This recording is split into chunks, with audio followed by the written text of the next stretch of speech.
Everything's different. We're on a different Zoom. Okay. All right. So we are at the top of the hour. We're going to go ahead and get started. This morning, our second speaker had to reschedule. So we're going to have AgriSafe fill in. It's always a great last minute fill in for us. But we're really excited to be able to, we're going to share a documentary film with you today. We're just going to show you the trailer because we want you to be able to go see the whole film. But Chris, I'm going to say your last name. Pawelski? Did I say that right? Yeah, W is pronounced like a V. You can say Chris something Polish. That's what I usually tell people. Say Chris Polish. Something Polish. So Chris is part of the Muckville film documentary, and they have understood that the suicide rate has increased dramatically for farmers, and they're here to share just a little bit about it to us.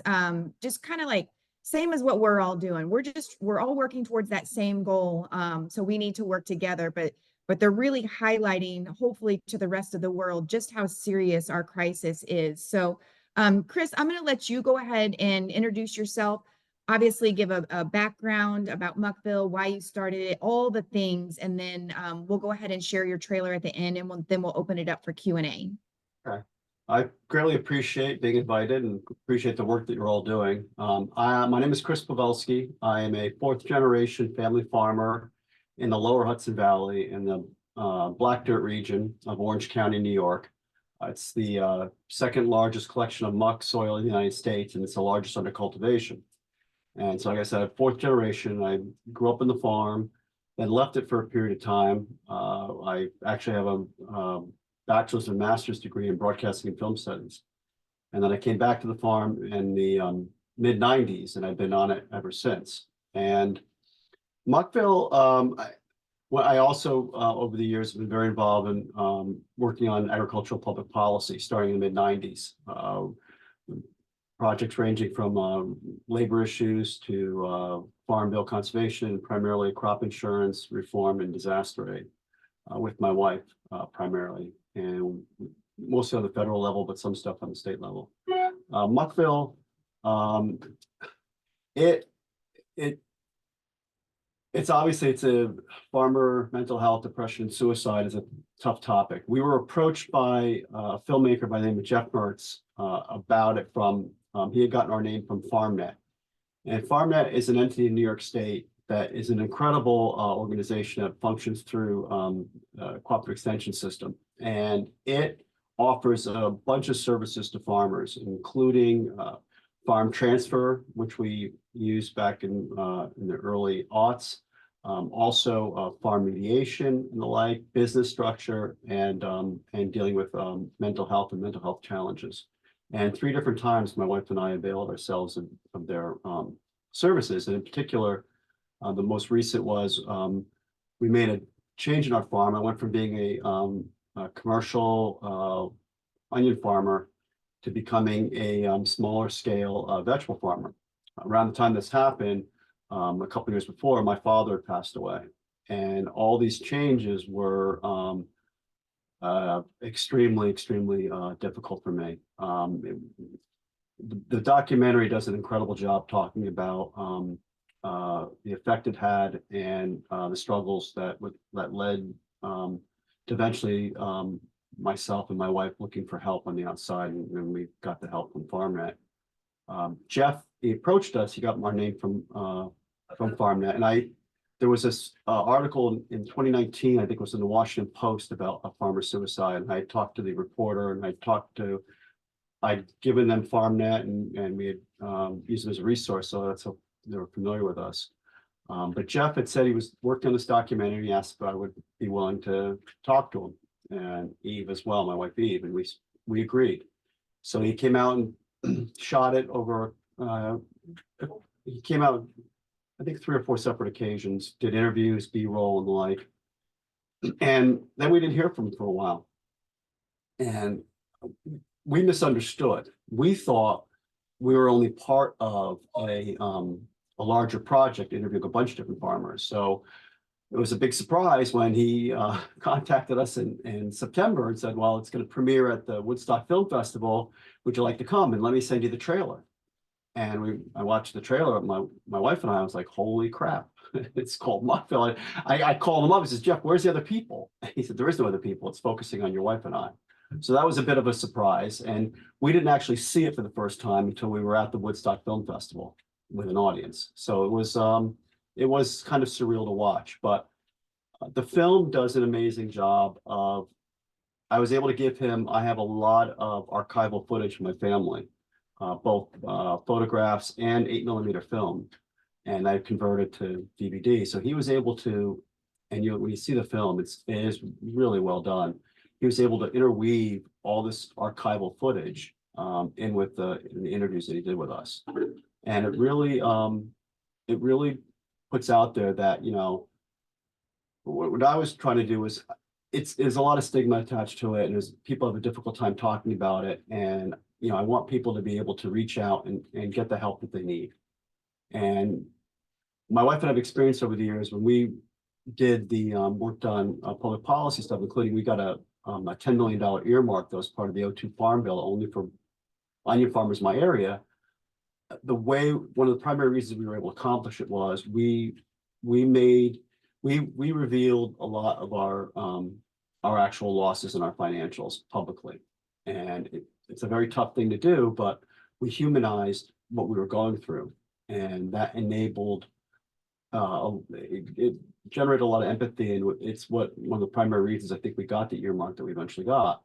And the same thing applies for this. I think, you know, by putting a face to it and being open and such, it makes it easier for others to just to acknowledge that they might be an issue or a problem and then reach out for help.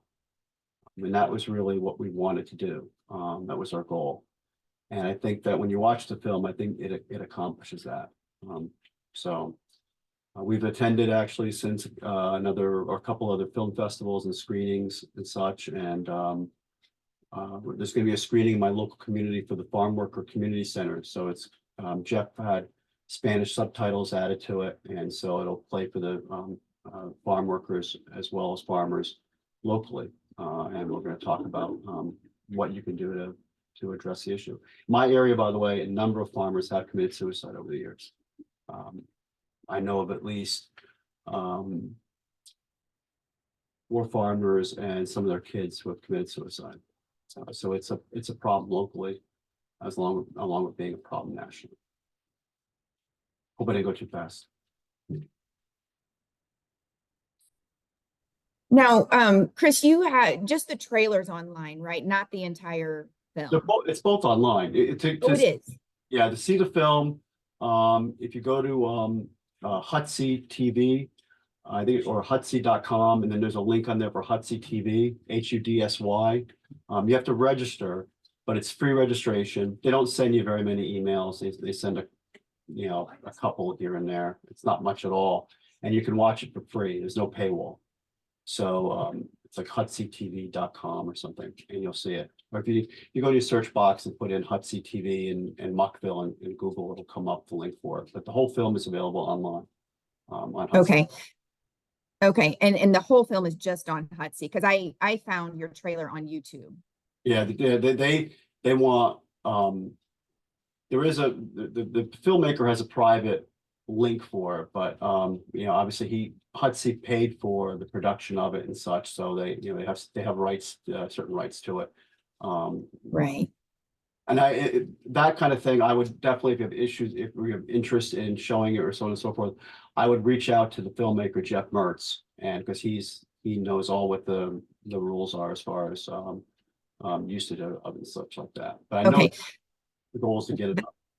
That was my next question, because I can see after we show the trailer, I can see a lot of these organizations that are on here today wanting to use it within their own groups, or, is it acceptable to share at a conference or an event where you're talking about the mental health crisis and then being able to show your film? I think it is. I mean, I would just talk to Jeff. I've been at other conferences where it's been shown, either going online and just played it and such. I think the main thing is they want to, drive some traffic to their website, obviously. Hutsy, by the way, promotes film productions and TV productions in the Hudson Valley. So Yeah. And I think the reason that they wanted to go directly to their website is the stats on that are going to be more clear than if it's all over the place as separate links.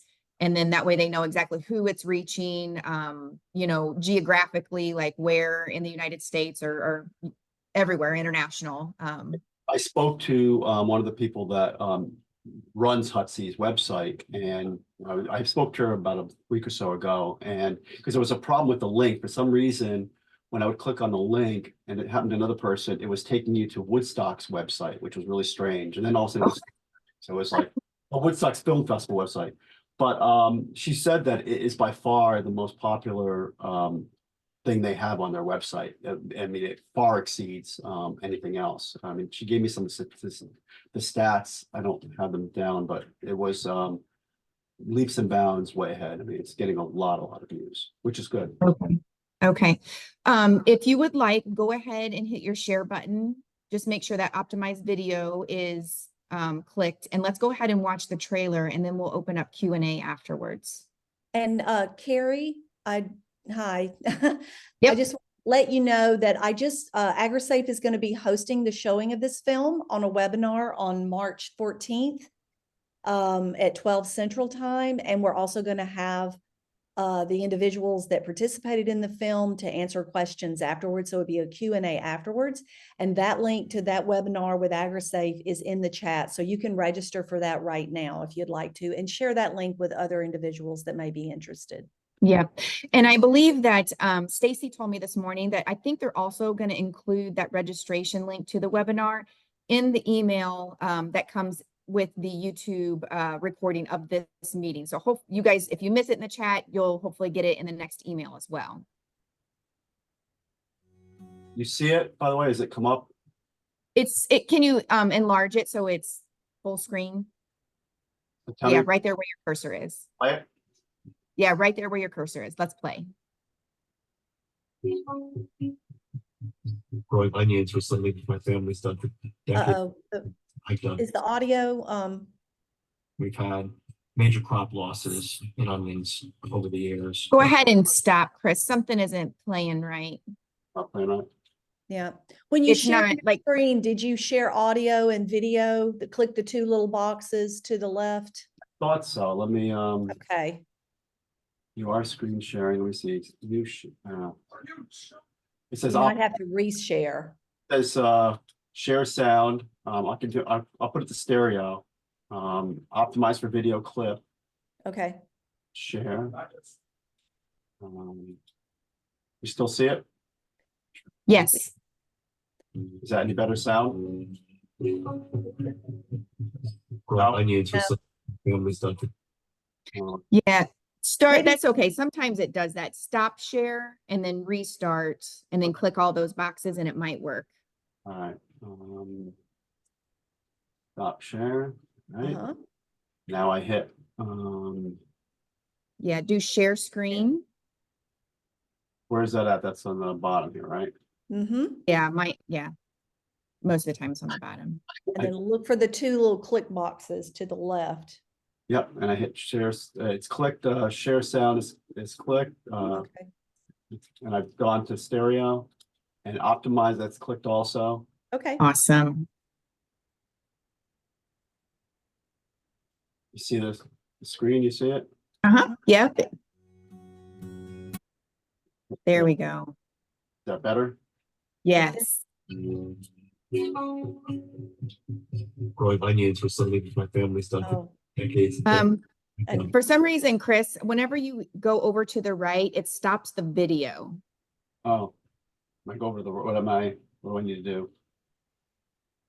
It was playing perfect. I'm not sure what happened. Try it again. I'm so sorry. That's good. Like it doesn't show that you click the play button on our side. Like it just stops. How about now? No? No, that's okay. Go ahead and stop. I've got it pulled up and let me see if I can pull it up on YouTube. Okay. I'm sounding like my parents more and more. Technology. Let me tell you, I get it. It's just, I get my kid down here, help. Embarrassing.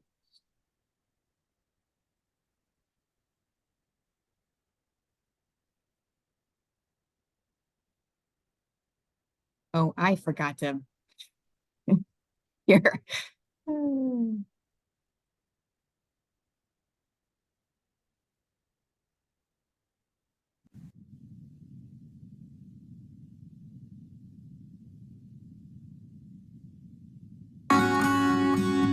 Growing onions was something my family's done for decades and decades, and I've done since I was a small child.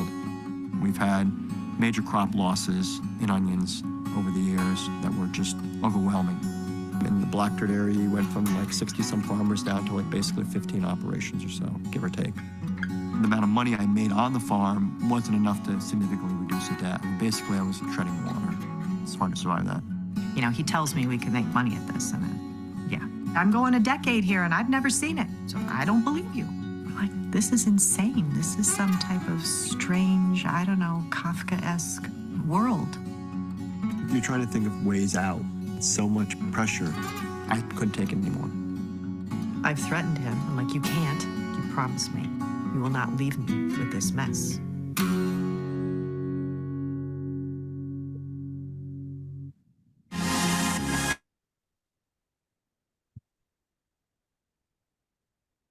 My wife makes it.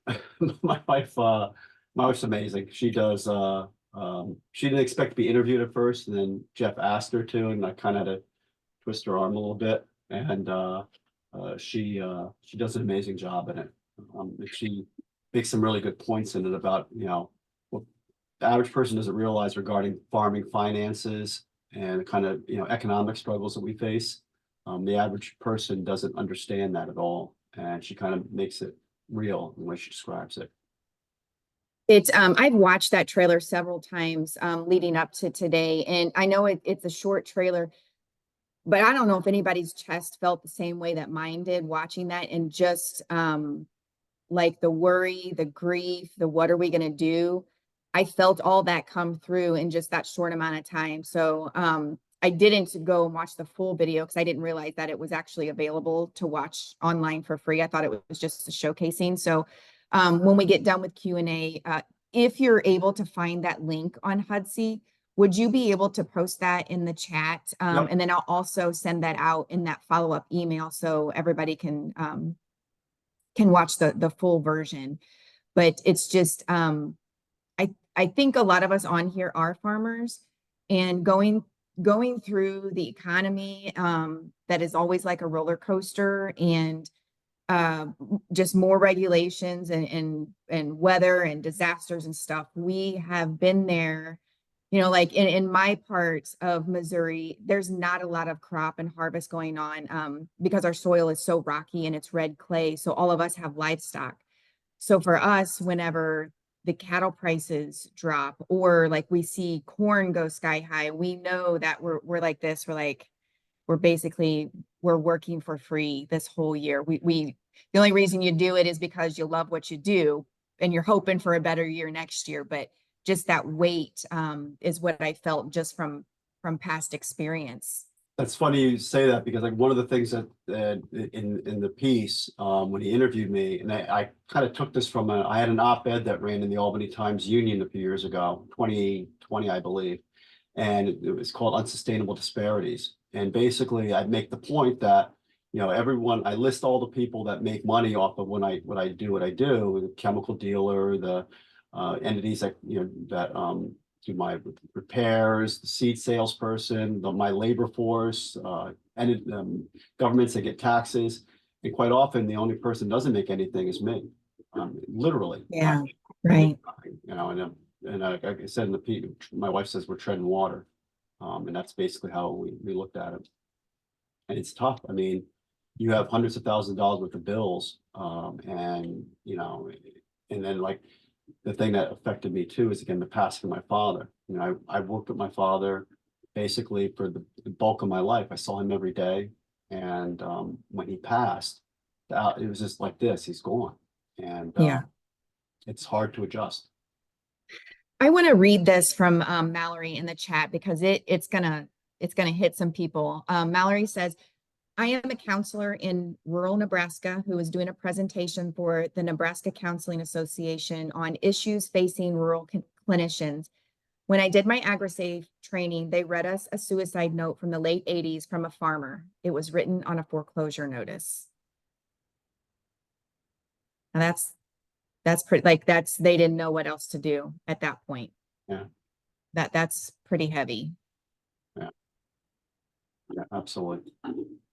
Mallory, I appreciate you sharing that. I'm Tammy Sassman. I'm a mental health therapist at Saunders Medical Center. It's the hospital in Wahoo, Nebraska.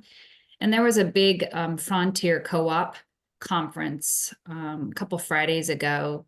And myself and one of the doctors presented.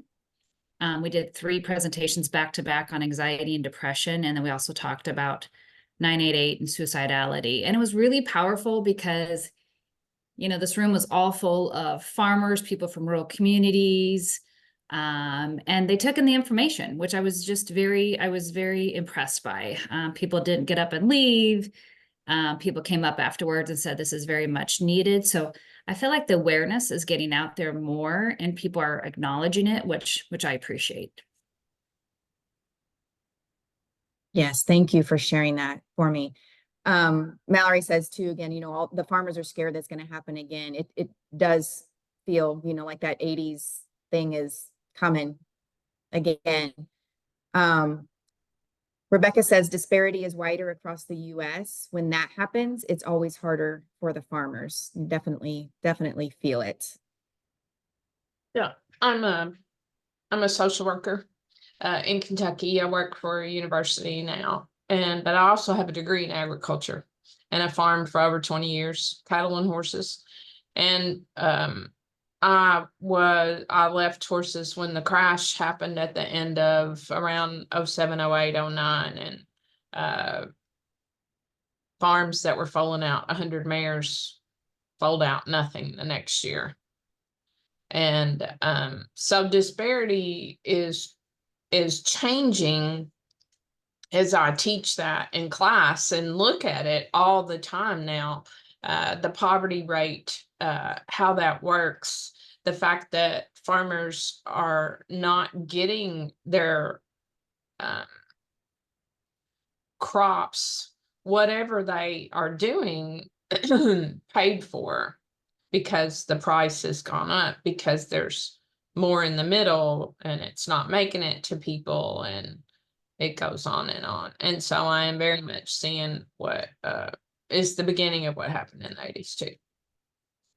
Yeah, I think that's what a lot don't understand. Like I was just a kid when everything happened in the 80s, but I do remember I remember this one memory that my parents were freaking out because when you live in rural communities, most of the time, like your home mortgage is on a variable rate and not like a fixed rate. And I remember it was like 16.85%, you know, interest rate.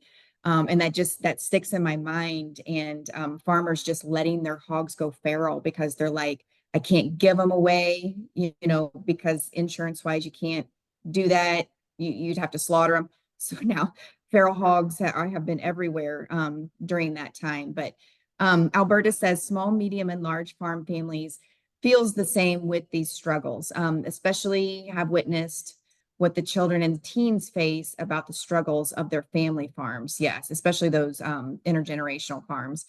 As a school-based nurse practitioner, we have lots of work ahead of us. Communities need to be involved more in support of our local farmers.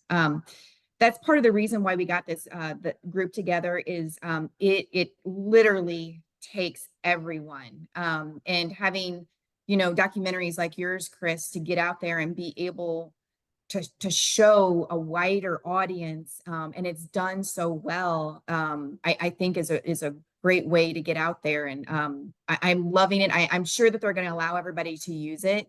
So I hope that is a possibility in the future. Do you know, Chris, if that's something, I don't know if we want to share the entire film on our AgriStress page, or we're definitely probably going to wait until after our webinar, the March 14th, but do you know if that's possible? Or if it would it be better for an event? I might be possible. I would, again, for those things I would talk to Jeff, because Jeff is, Okay, Jeff would know like what's allowed. and his contact information is on that HUD-C site? Yeah, well, I can email you his contact info. I'll send you his cell and stuff. Let's do that. I'll include all of that in an email so that everybody can get back to that. So, is there anything else, Chris, like, anything personal you want to share or anything that, we didn't go over about the film? Well, one of the things, and when we did the interview with the podcast last week, one of the points really emphasized is what policy-wise, one of the things that needs to be done is what FarmNet is in New York needs to be basically spread across the country. The CREASE system should basically copy it and encourage all the other land grants to have a similar kind of program, because again, it is very proactive. They offer really very good tangible programs that help. And when we went through this the last time, we had 2 advisors. They came out first in person, and then the rest of the time we met by Zoom. But one was he was a farmer, and he did the economics as far as making the adjustment, switching the business. And then the other was she was more like a social worker kind of person who handled the mental health stuff. So when we would talk to them, and we were meeting regularly, maybe like once a week or every 2 weeks, to go over how are you changing your business? What are you doing? You tried this, so on and so forth. And then she offered up, well, how are you feeling? Are you seeing a therapist? Which I did, by the way. I did avail myself of a therapist for a period of time. But that program really should be, I know there is some other states have some similar, but a lot of states don't. And on the federal level, that's something that, we should be talking to legislators about. If not in this farm bill coming up, something that can be done, in an appropriations bill to encourage the land grants to spread this program, because it's really good. And they also did, like I mentioned before, the farm transfer stuff too. We were able to, back in 2005, do a farm transfer plan and set things up. And it saved our operation, because after my father passed, my mom developed dementia. She had dementia before him, but accelerated. And my mom now is to the point that she requires 24/7 care, home care. And fortunately, because we had our assets protected, we had, a farm put in a trust, we were able to get my mom on Medicaid. And she now is in a federal program called the NHTD, or the Nursing Home Transition Diversion Program, that provides 24/7 home care. And that was all thanks to the farm. Yeah, that's a program, by the way. Anyone has any questions about that, I'm happy to talk about as well. I'm like now an expert on navigating, application for SNAP, HEAP, and then programs like the waiver. It's referred to colloquially as a waiver program, but the NHTD program. The whole purpose of it is designed to either get people out of nursing homes or keep them out of nursing homes and have them be cared for at home. And it's 24/7 home care, and it's an amazing program. But they don't tell you about it. It's Right. not something I found out about right away. It took about 6 months before I found out about it. But thanks to FarmNet, they helped us protect our farm, and we were able to put it in a trust and save it. If not, we would have lost everything. Yeah. Now, Chris, what part are you playing with the film now? So we contacted you obviously to promote it and share with us. What are you like scheduling? What do you call viewings of this? I guess, because I want to make sure that they're kind of contact the right person. So if they have questions specifically about sharing the film, they need to contact your representative from HUD-C. But if they contact you, what would they, what do you do with the film now? Well, I'm available if, like this event here, if someone wants me to come play it and me to talk about it, answer questions. That's what I've been doing both virtually, and I've been doing it in person. Like I've been to 2 events, 2 organizations locally, and showed it, screened it. And then I've been, done a couple virtually. So if you have an organization or entity you'd like me to come on, talk about the process and or answer questions in more detail, I'm available to do that. And looking Wonderful, to do that. Absolutely. wonderful. Does anybody else have any questions for Chris before we move to Tara? You can feel free to unmute, or if you can't speak, go ahead and put that in the chat.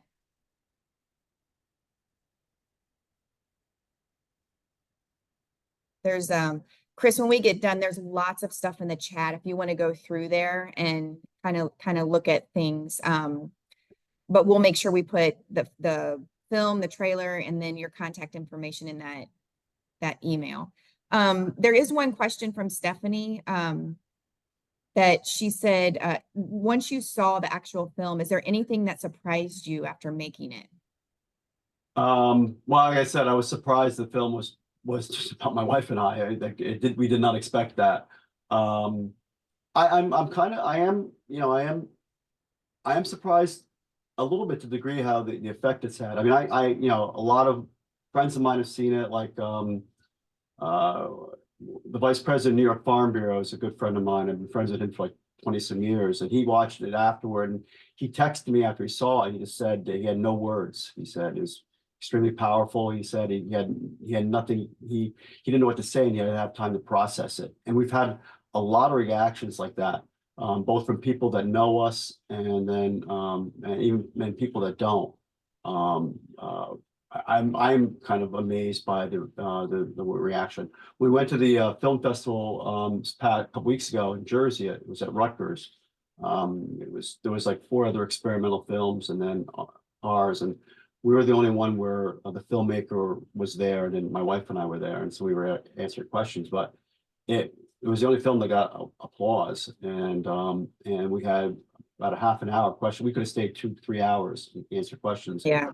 What's nice about it is it kind of, when you watch it, it leads into not just about the mental health aspects, but also the economics. We've done it to a couple audiences that aren't farmers at all. And they've had some great questions regarding, well, my wife explained to them, I was being paid for my onions the same prices that I got dollar for dollar in the 1980s. And how can that be? Or the fact I had to dump my onions in 2019. Why did I have to dump them? Because the fact Canadian imports were squashing my ability to sell.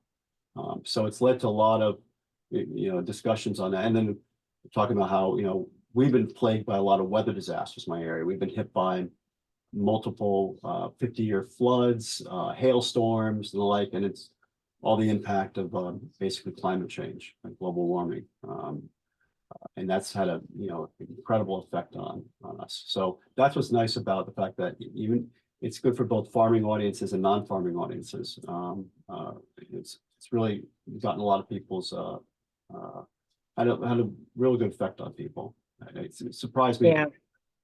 I feel like I'm going to have that same effect whenever I watch the full video, because already it just felt so genuine with you and your wife on there that I'm going to be kind of left speechless. So, okay, Chris, I want to thank you so much for taking the time to share that. And I'm going to let you go through the chat with everything. Yep. And we are going to go ahead and move over to Miss Tara Haskins, our savior today. We have had a lot of growth with the AgriStress Helpline and with Farm Response. So it was kind of time anyway for us to update you all on everything that has been happening. So I'm going to let Dr. Tara Haskins go ahead and take it over from here.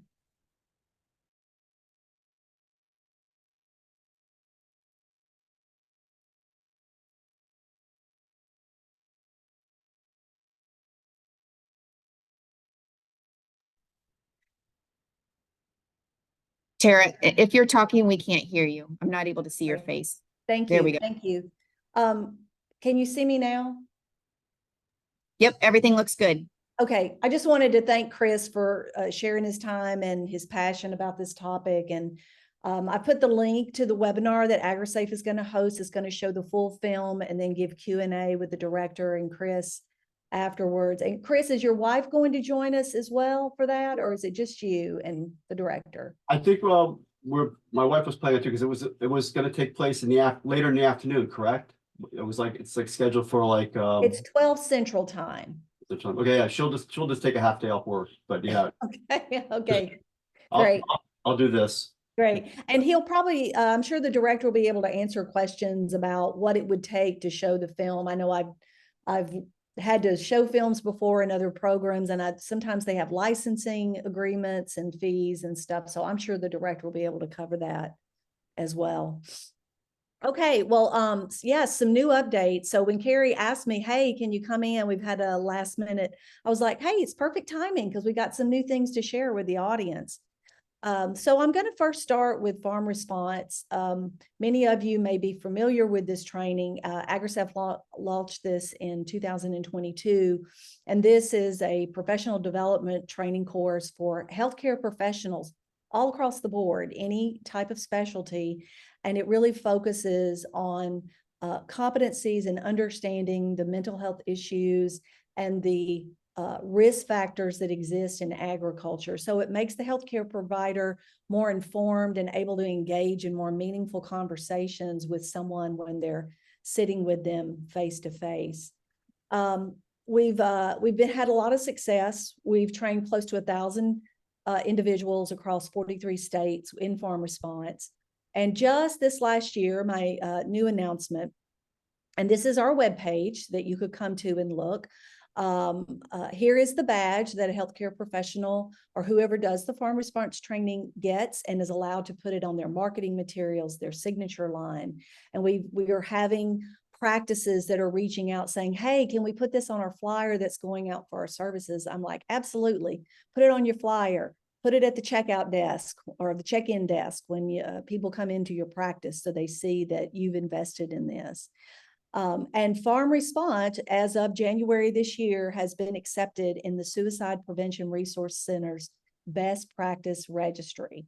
So this was probably about 8 to 9 months of work on AgriSafe's part to get this done. We did extensive evaluation, statistical analysis of the evaluations of 500 learners in this training and have pulled all that information together.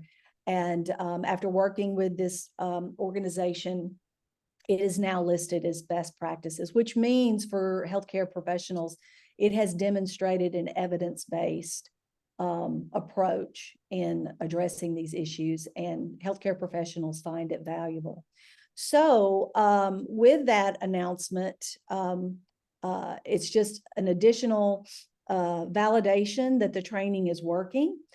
If you are on here and you didn't know about farm response, we have funded seats in a lot of states. The green shaded states that are listed here all have funded seats. So all across that Midwest region, CS Cash has been very generous and they have supported farm response seats.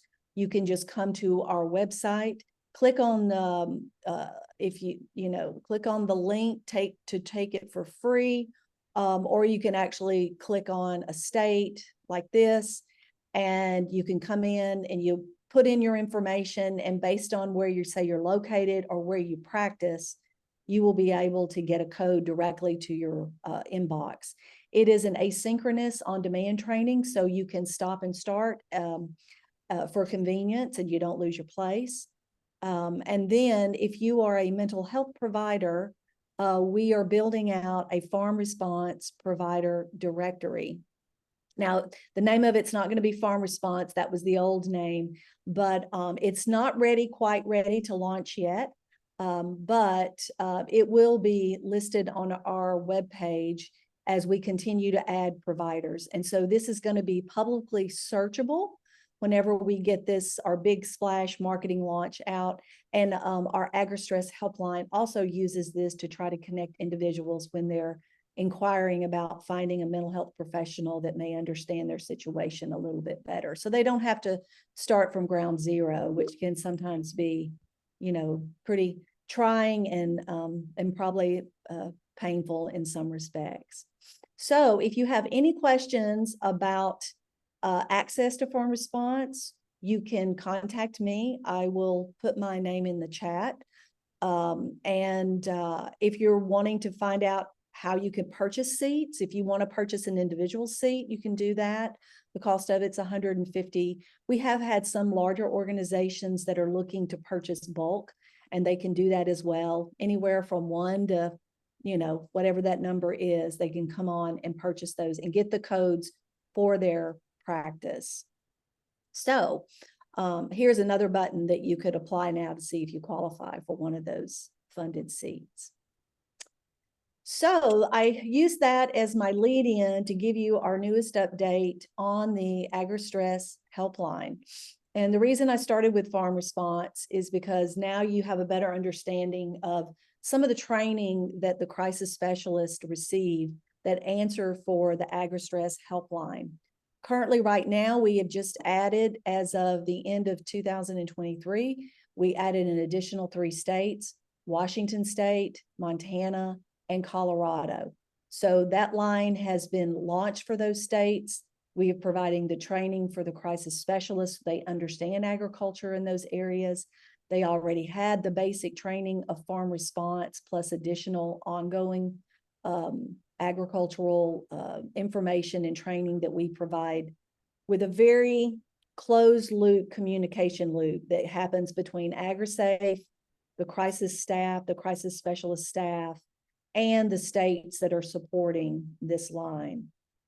If you are new or did not know about the AgriStress Helpline, this model was in development for several years before it was launched.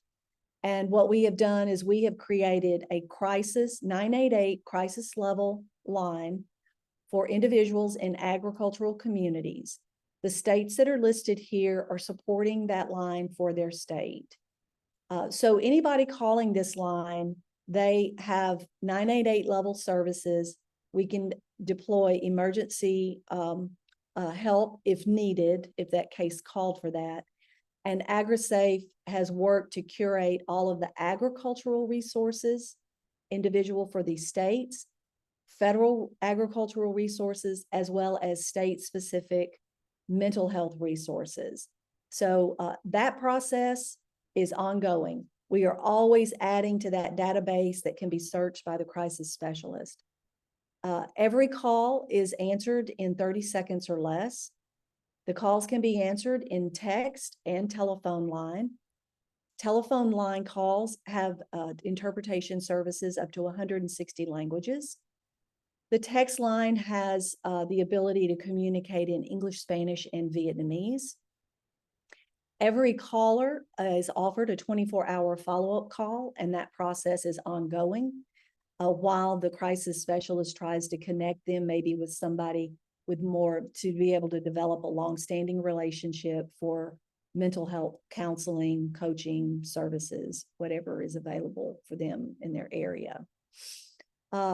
The AgriSafe stays very tightly in communication with the crisis staff. The individuals that are answering this call have been trained as crisis interventionists for 988.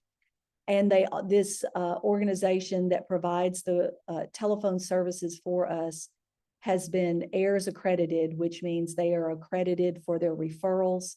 So they meet that accreditation, and they are also American Association of Suicidology accredited as well.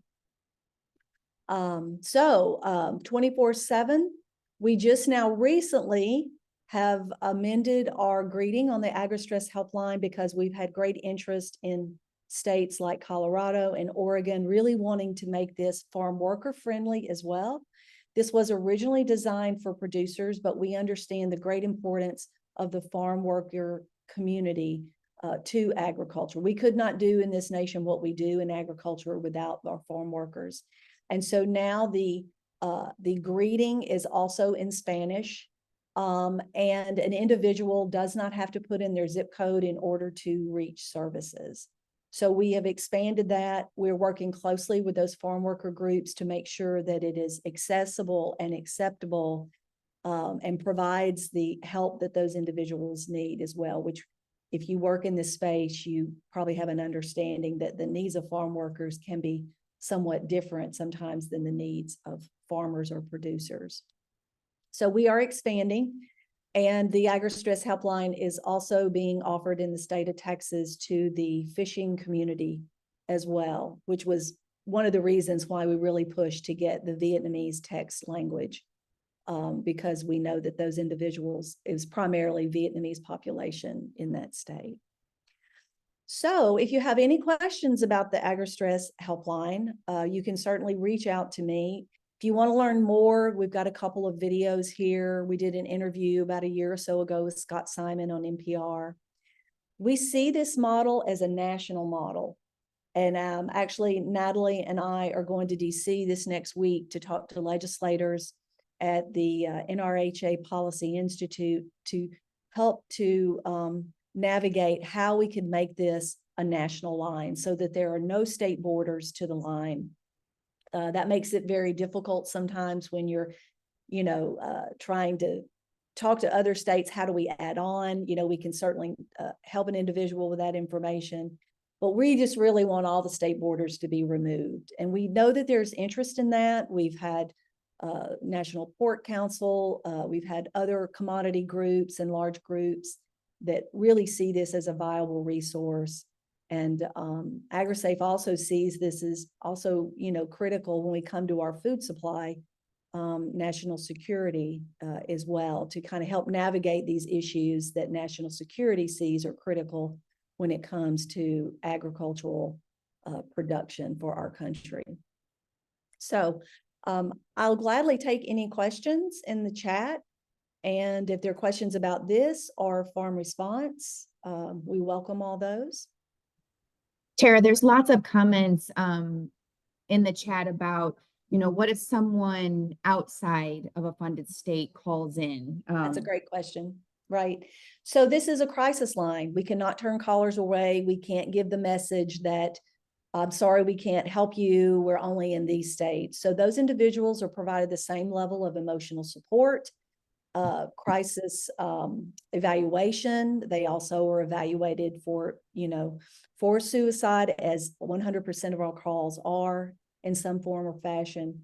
The only difference is in the states that if a call comes from a state, we have not curated those specific resources to agriculture.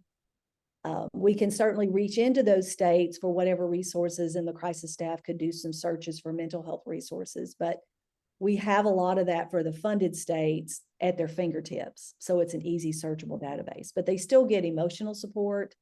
They can still get referrals of some sort. And if an individual is in serious crisis, then a warm transfer is going to be made to 988 in those states so that those systems can be deployed as needed. Yeah. And for those of you who are unfamiliar with like the curated resources that the AgriStress Helpline does offer, what that means is not everybody is in a mental health crisis just because they feel bad. There might be a situational depression or crisis going on. So we have curated resources for like natural disaster. I know I've said this several times that, a lot of farmers, they're phenomenal farmers. They're terrible business people. They don't know how to do their taxes. They don't know how to make a business plan or a budget. Those resources are in there also. So it's all different ways that we can say, hey, we can help you out in this situation, get you lined out. And then that anxiety, that depression decreases just by getting them the help that they need. They either didn't know how to get before or were too afraid to ask. Thank you. Other question. Oh, go ahead. I'm sorry, Terry. That's a great point to make, Carrie. And I know what's in those resources because you helped us pull a lot of those resources.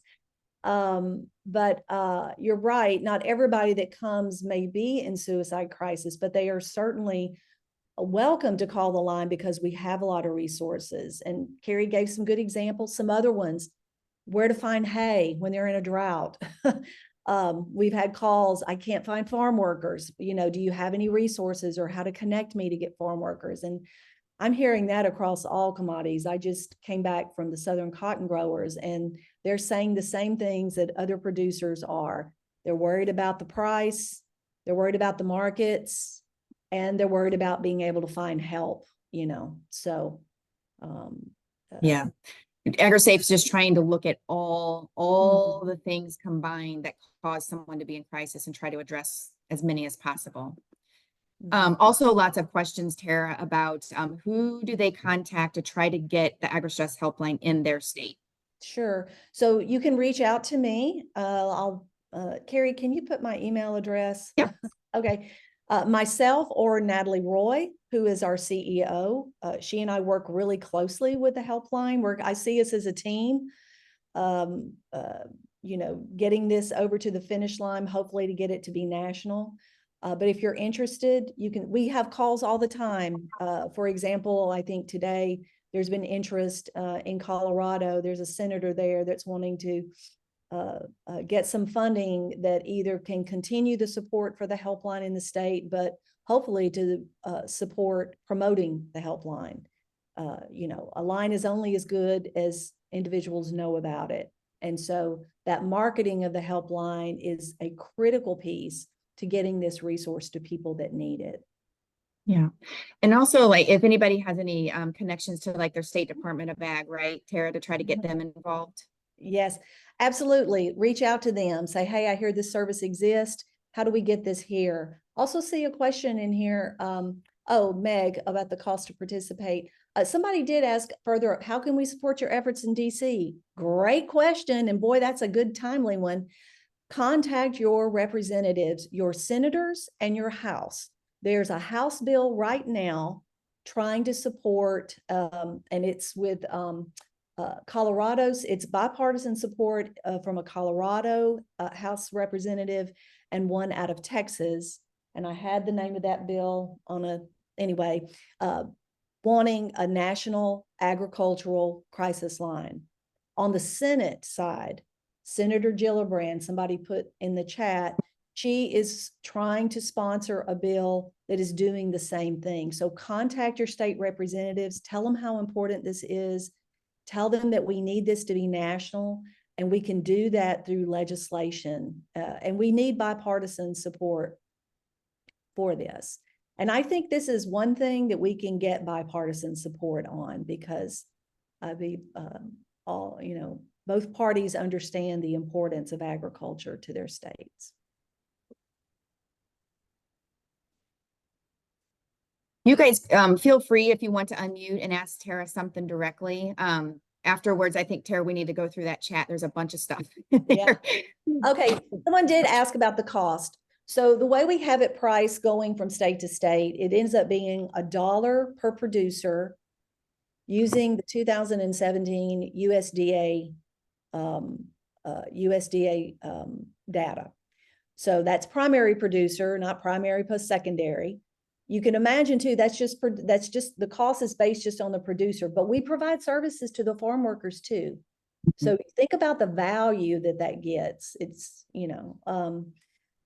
and we can give you a quote on that if you don't know your numbers, and that's the yearly cost to run it going state to state. The reason we want this to be a national line is because it's so much more cost effective. We could do this across the board. And, I think there are a lot of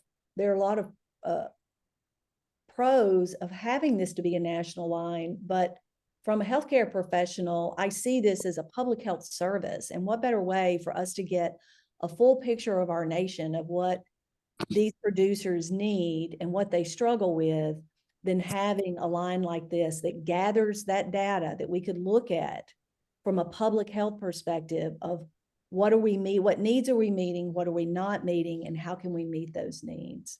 Because the helpline staff that answer these calls, we have a very detailed information that is collected that is very specific to agriculture, which you don't get that necessarily with a standard 988.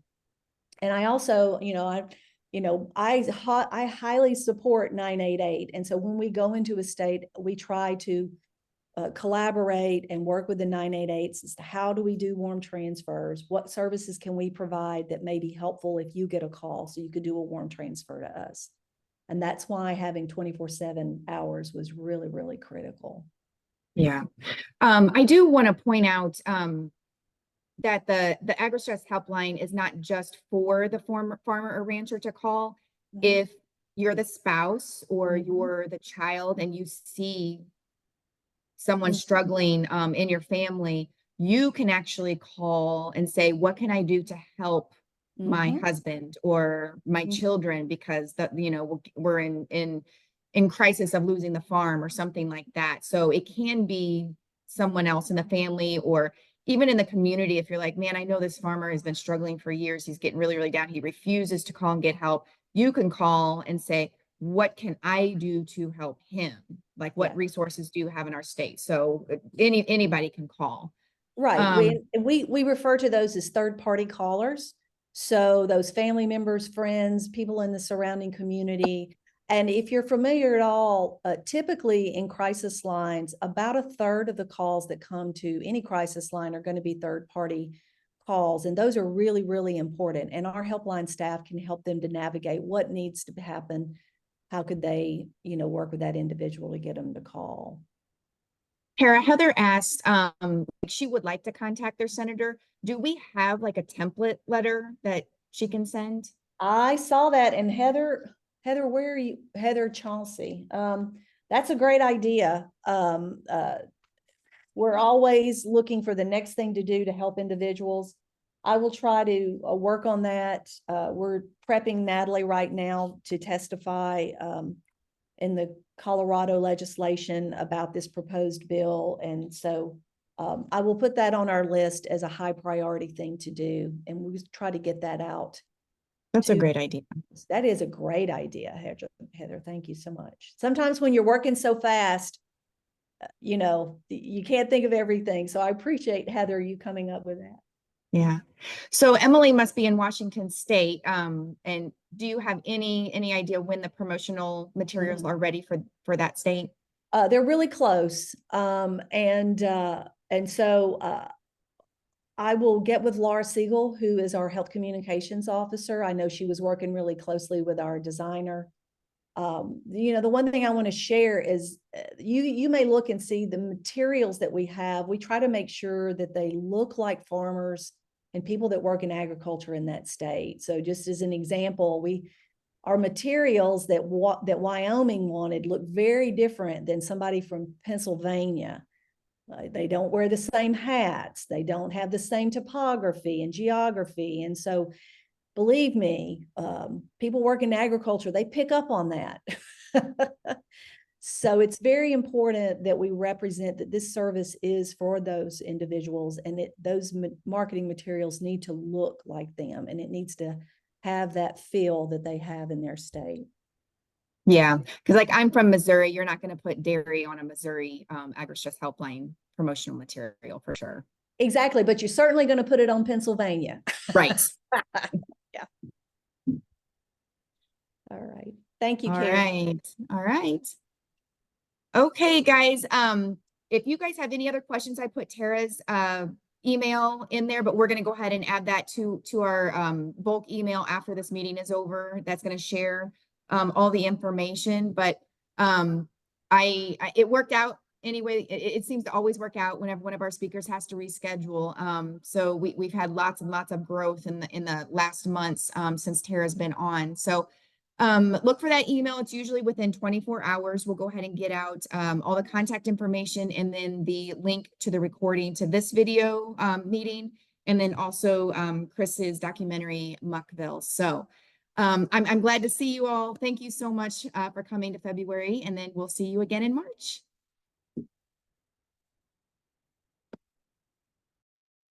Thank you.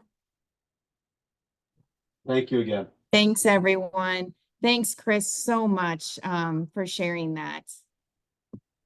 Thanks. And then I guess we get to see you again next month, more in depth. There you go. There you go. Thanks.